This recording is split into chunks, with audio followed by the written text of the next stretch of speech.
자신의 진짜 월급을 아는 사람은 거의 없다라는 이야기를 해보겠습니다. 왜 자신의 월급을 잘 모를까요? 그것은 자신의 월급이 매달 똑같게 나오는 것이 아니기 때문이죠. 월급은 정기소득과 비정기소득으로 나눠집니다. 정기소득이라는 것은 매월 동일하게 나오는 소득이죠. 우리가 흔히 월급이다라고 생각하는 거. 그 다음에 비정기소득이라는 것은 보너스, 상여, 귀성여비, 휴가비, 특근수당 이런 것들입니다. 그러니까 이런 것들은 나올 수도 있고 안 나올 수도 있고 많이 나올 수도 있고 적게 나올 수도 있고 또 매달 나오는 게 아니다 보니까 내 월급이 정말 얼마인지를 알게 하는데 좀 방해가 되는 거죠. 그 다음에 월급을 또 우리가 잘 모르게 하는 것 중에 하나는 뭐냐면 우리 소득을 받을 때 뭔가를 떼고 나오죠. 그것은 정기소득에서 우리가 흔히 4대 보험이라는 걸 뗍니다. 4대 보험은 국민건강보험료나 국민연금, 그 다음에 고용보험료, 산재보험료 이런 것들을 떼고 나옵니다. 물론 그건 항상 거의 똑같게 떼니까 그거는 여러분들 월급이라고 생각을 안 하겠죠. 어쨌든 그거 떼고 받는 것이 정기소득인데 그 정기소득 안에서 또 떼는 게 있습니다. 그게 뭐냐면 바로 근로소득세죠. 근로소득세는 우리가 알다시피 연간 받는 우리 소득에 따라서 그 소득의 크기에 따라서 좀 다른 세율을 적용을 해서 내게 되는데요. 여러분 한번 보여드리는 표를 보시면 많이 보셨을 겁니다. 예를 들면 1200 이하 소득은 6% 정도의 세금을 떼고요. 1200에서 4600 사이는 15% 이런 식으로 소득의 구간이 높아질수록 좀 더 높은 세율을 떼게 되는 거죠. 자, 그런데 이거를 내가 연간 얼마나 소득이 될지 모르기 때문에 미리 어느 정도를 떼야 된다는 것을 정확하게 우리가 계산하기는 어렵습니다. 왜냐하면 우리 소득은 어느 정도 정해져 있다고 하지만 우리가 그 소득에서 소득이 아닌 부분으로 인정받아야 될 소위 말하는 공제라고 하는 부분은 개인마다 다 다르거든요. 그렇기 때문에 이거는 한꺼번에 얼마를 떼겠다라고 미리 정해놓기가 좀 어렵습니다. 그래서 연간 다 지나고 나서 그 사람한테 당신이 어느 정도의 소득을 올렸고 어느 정도를 공제받았으니까 세금은 얼마다 이렇게 해서 한꺼번에 떼게 되면 편리할 수는 있겠죠. 소금을 떼는 방법에 있어서는. 그렇지만 월급을 타는 우리의 입장에서는 한꺼번에 너무 많은 세금이 나가게 되기 때문에 정기소득에서 항상 얼마가 될지 모르지만 약간의 원천징수로 세금을 떼어 놓습니다. 그것은 여러분들이 다니는 회사의 경리팀이나 인사팀에서 어느 정도 원천징수를 하는 거죠. 자, 그렇게 해서 우리가 월급을 타게 되는데요. 자, 그럼 이 월급을 어떻게 하면 좀 더 효율적으로 불편함 없이 저축을 많이 할 수 있을까? 이런 질문을 우리는 하게 됩니다. 자, 그런데 이 질문은 결국 우리가 학생 때 얼마나 효율적으로 공부하는 데 시간을 더 많이 쏟아볼 수 있을까 하는 질문하고 똑같은 질문이 됩니다. 자, 결국 어떤 경우에 우리가 공부를 좀 더 많이 하게 되죠? 우리가 원하는 시간에 원할 때 공부를 하고 원하지 않을 때는 쉬고 할 수 있는 자유가 허용된 상황에서 공부를 많이 하게 될까요? 아니면 학교를 가고 정해진 시간에 학원을 가고 정해진 시간에 독서실을 가고 이렇게 어떻게 보면 딱 짜여져 있는 계획과 습관에 맞춰서 생활하는 것이 더 공부를 많이 하게 될까요? 답은 정해져 있습니다. 당연히 똑같은 일을 반복적으로 할 수 있는 습관 하에서 했을 때 공부를 더 많이 하게 됩니다. 저축도 마찬가지죠.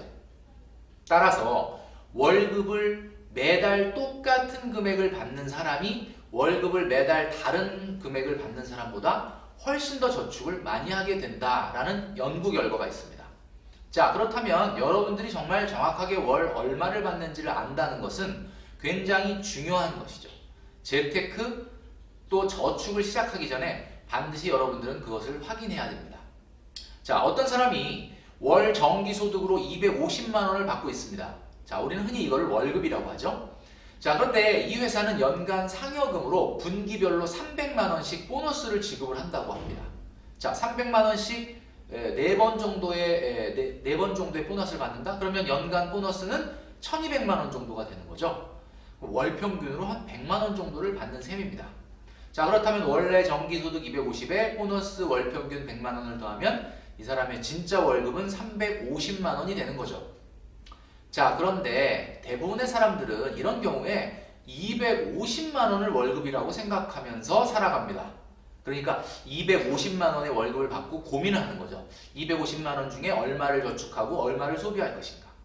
소위 말하는 한 달 살림을 250만 원이라는 구조로 살아간다는 겁니다.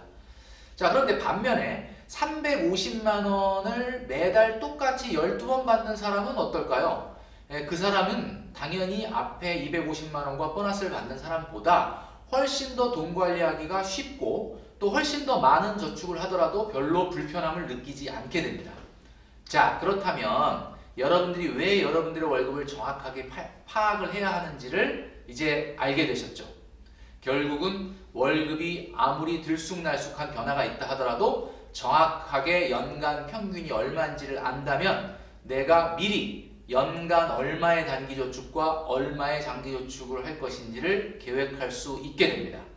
자, 그래서 350만 원을 12달 타는 것이 아니라 250만 원과 보너스를 타더라도 매월 350을 타는 사람처럼 한 달 돈 관리를 하시기 바랍니다.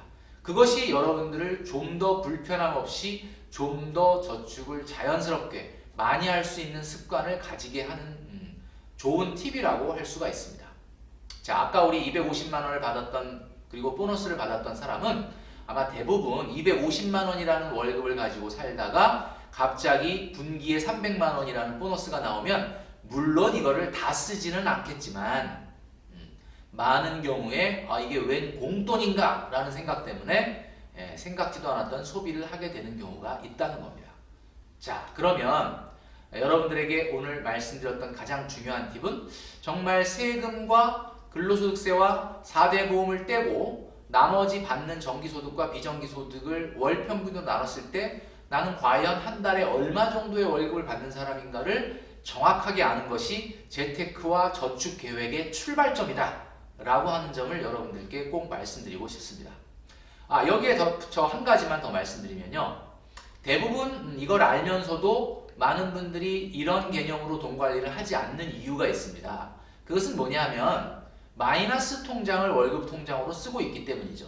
마이너스 통장을 쓴다는 것은 어느 정도 마이너스가 있다는 이야기인데 결국 그 마이너스에 월급이 들어오게 되면 마이너스가 줄어듭니다. 그리고 다시 꺼내 쓰면 또 마이너스가 늘어나죠. 이런 식으로 월급 통장과 마이너스 통장을 같이 사용을 하게 되면 내가 연간 어느 정도의 돈을 저축해야 되고 어느 정도의 돈을 소비해야 되는지를 정확하게 관리하기가 쉽지 않습니다. 그래서 여러분들에게 반드시 말씀드리고 싶은 것은 월급 통장과 마이너스 통장을 분리하라 라고 말씀드리고 싶습니다. 그래서 마이너스 통장을 분리한 다음에 월급 통장에서 마이너스 통장에 돈을 갚고 싶다면 마이너스 통장으로 돈을 송금하는 거예요. 자, 마이너스 통장에 돈을 송금하는 것도 저축과 같은 기능을 갖고 있습니다. 왜냐하면 마이너스를 줄인다는 것은 결국 내 돈이 늘어나는 효과와 똑같기 때문에 그래서 여러분들이 정해진 날짜에 정해진 금액을 마이너스 통장으로 송금하는 자동이체를 걸어서 이것을 저축으로 생각하고 한번 도전해 보십시오. 그렇다면 마이너스를 줄일 수 있습니다. 하지만 지금처럼 마이너스 통장과 월급 통장을 같이 사용한다면 아마 절대로 마이너스를 줄이기는 어려울 것입니다. 자, 이번 시간에 여러분들에게 말씀드린 내용은 바로 자신의 월급을 정확하게 아는 사람은 거의 없다. 그런 이야기입니다. 오늘 이 영상을 보시고 여러분들이 정말 연 평균으로 얼마의 월급인지를 정확하게 확인하고 다음 액션을 준비하시는 여러분이 되시기를 바랍니다. 자, 오늘은 여기까지 말씀드리고요. 다음번에 좀 더 도움이 되는 영상으로 찾아뵙겠습니다.